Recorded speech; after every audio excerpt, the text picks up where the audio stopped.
গণেশ আর কার্তিকের পৃথিবী পরিক্রমা। গল্পটি ছোট গণেশ আর ওনার দাদা কার্তিকের।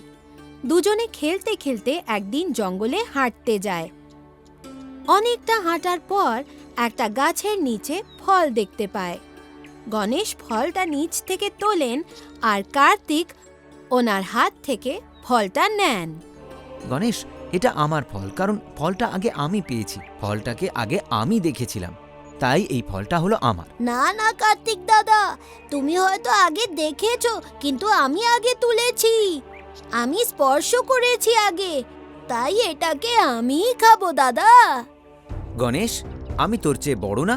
আমি বললাম না যে ফলটা আগে আমি দেখেছি? তুই আগে স্পর্শ করে থাকলে কি হবে?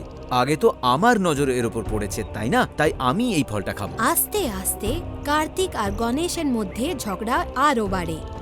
দুজনে মাতা পার্বতী আর পিতা শঙ্করের কাছে যান আর তারপর একে অপরের নালিশ করে।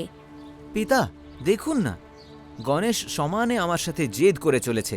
ও বলছে যে এই ফলটা নাকি ওর। পিতা, এই ফলটা আগে আমি তুলেছিলাম, কার্তিক দাদা দূর থেকে শুধু ফলটা দেখেছিল, তাহলে আপনি বলুন ফলটা আসলে কার? ভগবান শঙ্কর ফলটা হাতে নেন আর বলেন, কার্তিক, গণেশ, এই ফলটা এখন কার? এটার বিচার তোমাদের দুজনকেই করতে হবে। তোমরা কি জানো এই ফলটার নাম কি? এটা একটা সাধারণ ফল নয়। এই ফলটা হলো, যে এই ফলটা খাবে সে অমরত্ব প্রাপ্ত করবে। পিতা, তাহলে এই ফলটা আমার চাই, কারণ আমি আগে এটাকে তুলেছিলাম। না না পিতা, এটাতে আগে আমার দৃষ্টি পড়েছিল, তাই এইটা আমার চাই। না না পিতা, এটা আমার চাই। শোনো, এরা দুজন তো আবার ঝগড়া করছে। এবার কি হবে? কি করে সমাধান পাবো? এবার আমরা কি করব? ঠিক তখনই ওখানে নারদ মুনি এসে উপস্থিত হন আর ভগবান শঙ্করকে বলেন, নারায়ণ নারায়ণ। ভগবান, কিসের সমস্যা? বাবা কার্তিক আর গণেশ ঝগড়া করছে কেন? কি বলবো মুনিবর, ওরা একটা ফল পেয়েছে, আর এটা কোনো সাধারণ ফল নয়। যে এই ফলটা খাবে সে অমরত্ব লাভ করবে, আর এই ফলটার জন্যই এই দুজন লড়াই করছে। কার্তিক ফলটা দেখেছে আর গণেশ ওটা নিয়ে এসেছে। এবার এই ফলটা কার, এর সঠিক বিচার আমরা করতে পারছি না। আপনার কাছে কোনো উপায় থাকলে আমায় বলুন। প্রভু নারায়ণ নারায়ণ, এর জন্য তো আমার কাছে কোনো উপায় নেই। তবে হ্যাঁ, একটা কাজ করা যেতে পারে। ফলটা কে খাবে সেটা জানার জন্য এই দুজনের মাঝে একটা পরীক্ষা রাখা হোক। যে নিজেকে শ্রেষ্ঠ প্রমাণ করতে পারবে সে ফল পেয়ে যাবে। ব্যাস প্রভু, আপনাকে একটা কাজ করতে হবে, সেটা হলো গণেশ আর কার্তিকের মাঝে একটা প্রতিযোগিতা করতে বলুন। যে সবার আগে 3 বার পৃথিবী পরিক্রমা করবে আর তারপর এখানে ফিরে আসবে এই কৈলাসে, তাকেই জয়ী বলে ঘোষণা করা হবে, তাকেই এই ফলটা দেওয়া হবে। দেবর্ষি, আপনি তো এই সমস্যার সমাধান করে দিলেন, এটাই ঠিক হবে।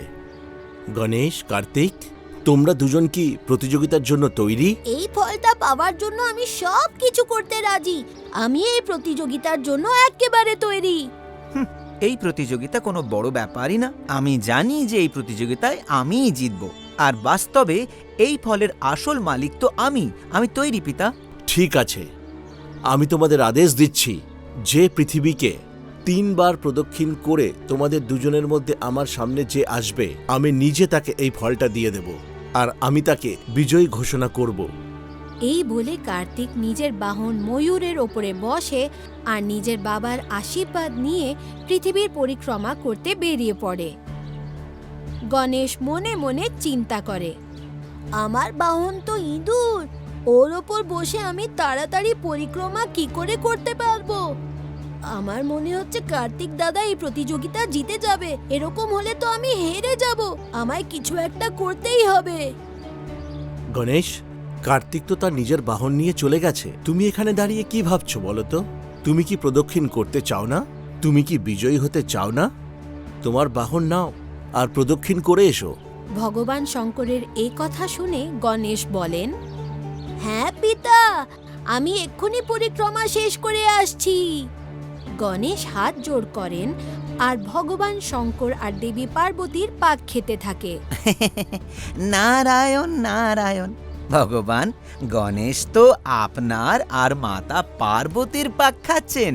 শিশু গণেশ ভগবান শঙ্কর আর দেবী পার্বতীর চারদিকে 3 বার পাক খান আর তারপর দুজনের সামনে এসে দাঁড়ান।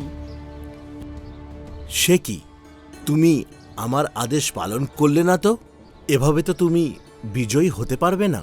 3 বার পৃথিবী পরিক্রমা করার প্রতিযোগিতা করার জন্য তোমার ভাই কার্তিক কখন বেরিয়েছে? তুমি এখনো এখানে আর আমাদের চারিদিকে পরিক্রমা করেছ? কি ব্যাপার বলো তো গণেশ? বাবা গণেশ, এটা আপনি কি করছেন? 3 বার পৃথিবী পরিক্রমা না করে আপনি তো দেখছি নিজের মাতা পিতার পরিক্রমা করছেন। আপনি তো এইখানেই রইলেন, আপনি কোথাও গেলেনও না। নারদ মুনি, আমার মাতা পিতাই আমার জন্য আমার পৃথিবী, ওনাদের মধ্যেই আমার পৃথিবী, ওনাদের চরণেই আমার পৃথিবী। ওনাদের পরিক্রমা করাই গোটা বিশ্বের পরিক্রমা হয়ে গেছে। এবার আপনি বলুন, আমি কিছু ভুল কাজ করেছি নাকি? আমাদের মাতা পিতাই আমাদের আসল পৃথিবী, ওনারা আমাদের জন্ম দিয়েছেন, ওনাদের পাক খেয়ে আমি গোটা বিশ্বের পাক খেয়ে নিয়েছি। এটাই হলো আমার ধারণা। এই কথা শুনে ভগবান শঙ্কর দেবী পার্বতীর দিকে তাকান আর বলেন, দেবর্ষি নারদ, বিজয়মালা গণেশের গলায় আপনি পরিয়ে দিন। কিন্তু ভগবান, কার্তিক তো এখনো এসে পৌঁছয়নি, আর আপনি তো দেখছি গণেশকে জয়ী ঘোষণা করে দিয়েছেন। দেবর্ষি, আজ গণেশ নিজের বুদ্ধির পরিচয় দিয়ে আমাদের সবাইকে হতবাক করে দিয়েছে। ও নিজের মা পার্বতী আর আমাদের দেওয়া শিক্ষার সঠিক প্রয়োগ করেছে। আমরা ওকে যে শিক্ষা দিয়েছি ও তো সেটারই পালন করেছে। ওর মত হলো পিতামাতার চরণেই তো গোটা বিশ্ব, আর সারা বিশ্বের 3 বার পরিক্রমা গণেশ পূরণ করেছে। তাও কার্তিকের আগে ও নিজের বুদ্ধিমত্তার পরিচয় দিয়েছে। সেই জন্য গণেশই হলো আসল বিজয়ী, আর আমি এই ফলটা গণেশকেই দিতে চাই। গণেশ, তুই পৃথিবী পরিক্রমা করতে যাসনি? সত্যি তুই না বড্ড অলস। দেখ, আমি 3 বার পাক খেয়ে চলেও এলাম। দেখ, এবার আমি জয়ী হয়েছি আর তুই হেরে গেছিস। নারায়ণ নারায়ণ, কার্তিক বাবা, উনি আপনার আগেই পরিক্রমা শেষ করে ফেলেছেন। গণেশ জিতে গেছেন। আচ্ছা গণেশ, যদি তুই সত্যিই পৃথিবীর পরিক্রমা করে থেকে থাকিস, তাহলে বল তো গোটা বিশ্বে তুই কি কি দেখলি? 7 মহাসাগর, হিমালয় পর্বতের সবচেয়ে উঁচু চূড়া, বিশ্বের সবচেয়ে লম্বা নদী। তুই একদম ঠিক বলেছিস গণেশ, কিন্তু তুই তো এইখান থেকে কোথাও যাসনি, তাহলে কিভাবে জয়ী হয়ে গেলি? আমি কিছু বুঝতে পারছি না পিতা। এটা কি হচ্ছে? এটা তো অন্যায়। আমি পরিক্রমা শেষ করেছি আর গণেশ তো এইখানেই ছিল, তাহলে আপনি ওকে জয়ী কেন ঘোষণা করে দিলেন আর ফলটাও ওকে দিয়ে দিলেন?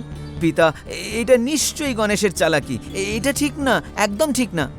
নারায়ণ নারায়ণ, কার্তিক বাবা, গণেশ কোনো চালাকি করেননি, বরং নিজের বুদ্ধি কাজে লাগিয়েছেন। উনি নিজের বুদ্ধির পরিচয় দিয়েছেন। কার্তিক, গণেশ নিজের বুদ্ধি কাজে লাগিয়েছে। নিজের বুদ্ধির প্রয়োগ করে ও নিজে আমার আর মাতা পার্বতীর চারিদিকে 3 পাক ঘুরেছে আর আমাদের দেওয়া শিক্ষা ও পালন করেছে। ওর বিশ্বাস হলো যে মাতা পিতার চরণেই হলো আসল বিশ্ব। সেই জন্য ও আমার আর নিজের মাতার 3 বার পাক খেয়ে বিশ্ব পরিক্রমা শেষ করেছে আর প্রতিযোগিতা জিতেছে। তাই এই প্রতিযোগিতার আসল জয়ী হলো গণেশ। কার্তিক, ভগবান শঙ্করের কথা শুনে কার্তিক খুব রেগে যান আর তারপর কৈলাস পর্বত ছেড়ে ওখান থেকে চলে যান। একই পিতা, কার্তিক দাদা তো রেগে গেল। কোনো ব্যাপার না গণেশ, ওর রাগটা যখন কমে যাবে তখন ও নিজেই ফেরত চলে আসবে। কিন্তু আজকে তুমি নিজের বুদ্ধিমত্তা দেখিয়ে আমাদের সবাইকে মুগ্ধ করে দিয়েছো। তুমি সত্যিকারের বুদ্ধিদাতা। মাতা আর পিতার দেওয়া ভালো শিক্ষা আজকে কাজে লাগিয়ে তুমি কিন্তু নিজের বুদ্ধির পরিচয় দিয়েছো। এই ফল জিতে আজ তুমি অমরত্ব পেয়ে গেছো গণেশ। আর এইভাবে গণেশ পৃথিবী পরিক্রমা করার প্রতিযোগিতা জিতে যান আর ফলের যোগ্য প্রাপ্য হন। এই গল্পের মাধ্যমে আমরা শিখলাম যে বিশ্বে মাতা আর পিতার চেয়ে বড় কেউ নেই। মাতা আর পিতার চরণেই আমাদের সারা পৃথিবী।